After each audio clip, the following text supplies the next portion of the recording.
ഇസ്ലാമിലേക്ക് രാവിലെ തന്നെ മാറ്റിരിക്കുന്ന നബിദിനാലേക്ക് പോട്ടോ. ഒറ്റയുടെ മുട്ടായി തിരിച്ചു വെച്ച് പായി കിട്ടോ. ഇവരാണ് ഈ കൊല്ലം ദഫ് അടിപ്പിച്ചിട്ട് അതിന്റെ പൊലി പോലെ മുഖത്ത് കാണാനുണ്ട്. ഏതോ അവന്റെ എഴുത്തല് കറക്കല്ല MBBS എടുത്തോട്ടവന്. ഇപ്പൊ ഇവിടെ സ്വന്തമൊക്കെ പറഞ്ഞെടുക്കാണല്ലേ ഓനാണ് ക്യാപ്റ്റൻ. എന്തായാലും അവനൊക്കെ ഒരു പുലിവേ വന്നത് നബിദിന റാലിക്കാണെങ്കിൽ പോസ്റ്റിനൊരു കുറവില്ലട്ടോ. ക്യാമറമാന്റെ പല പല റിസ്ക് ഷോട്ടുകൾ നമുക്ക് കൊടുത്ത് കാണട്ടോ. റാലി തുടങ്ങുമ്പോൾ ലഡു ഒക്കെ ഇട്ടിട്ടുണ്ട്. എന്താലേ രണ്ടാമത്തെ ലഡു വാങ്ങാല്ലേ ആദ്യത്തെ ലഡു എന്നാലേ കഷ്ടപ്പാടാണ് ആ കാണുന്നത്. എന്താലേ ലഡു വെച്ചപ്പോ മൂപ്പർ ഷുഗർ കട്ടാണ്. എന്താലേ മച്ചനെ കൂടെ ആരും കാണാതെ മുണുങ്ങൻ കേട്ടോ. ഏതാണ്ട് ചിരി നമ്മളോട് എല്ലാവരും നാട്ടുകാർക്ക് നല്ല സ്നേഹബന്ധത്തിലായോണ്ട് എല്ലാവരും തൊള്ളയൊക്കെ ഇട്ടൊക്കെ തിന്നാണ്. ഏതാവൻ എന്തൊരു മടിയായിരുന്നു തിന്നടാ.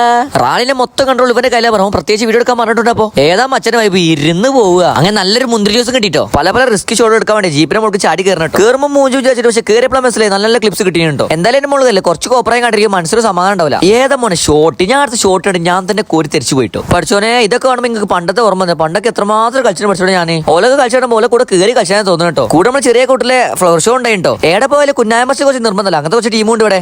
ആ ചിരിക്കാണ് പൈസ ആരുടെ ഷാറൂഖ് ഖാനോ ഒരു ക്യാമറയോടൊക്കെ ചിരിച്ചോടെ നിൽക്കണേ. എന്താ ഇപ്പൊ എടുക്കണെന്ന് ഓനക്കും അറിയില്ല എനിക്കും അറിയില്ല. അങ്ങനെ റാലി പിന്നോട് മുന്നോട്ട് പോയോണ്ടിട്ടോ. പിന്നെ നല്ല മായണ്ട് മാറ്റി നല്ലൊരു ഐസ്ക്രീമും കിട്ടിട്ടോ. ഏത് വൈബ്. അങ്ങനെ ലാസ്റ്റ് പോലത്തെ ബക്കറ്റ് പിടിച്ചിട്ട് മുട്ടായി കിട്ടി. എന്തായാലും ഓന്റെ വകമുള്ള മുട്ടായി ഇവിടുത്തെ റാലിക്ക് പെൺകുട്ടിലാണോ ഇല്ലാത്ത തുണിയൊക്കെ ഉണ്ടാക്കി വന്നിട്ടോ. മച്ചാനൊക്കെ അധ്വാനിക്കുന്ന തിരക്കിലാട്ടോ. എന്തായാലും ആരെങ്കിലും എന്തെങ്കിലും കൊടുത്ത് ആദ്യം ടേസ്റ്റ് നോക്കണമെന്നാണ് ഓൻ പറയണേ. റാലി തരാണ്ട് മുട്ടാടുകൾ തിന്നില്ലോ. ഇതൊക്കെ എപ്പോഴാ പക്ഷേ ഒറ്റക്ക് തിന്നേർക്ക. എന്തൊരു കഷ്ടപ്പാടാ. കല്യാണത്തിന് വെൽക്കട്ടറി കൊടുക്കണമെന്നില്ല ചെക്കന്മാര് വരിക്കുന്ന സാധനം കൊടുക്കണേ. എന്തായാലേ സാധനം തകയിലെ ബക്കറ്റൊക്കെ എടുത്ത് കിട്ടോ. അങ്ങനെ റാലി കഴിഞ്ഞ് മൗലിക ബിരിയാണികളെ കാത്തിരിപ്പാണ് ആ കാണും. വലിയ പുതിയ കിട്ടാലും ദുവാണ് ആ കാണുന്നത്. എന്തായാലും ഓന്റെ ഒരു പൊലിവേ ഓൻ ദുവാന്ന് കഴിഞ്ഞിട്ടോ. അങ്ങനെ പരിയുടെ കുശല കഴിഞ്ഞ് ഉച്ചാണെങ്കിൽ നേരെ പൊരേ കിട്ടും.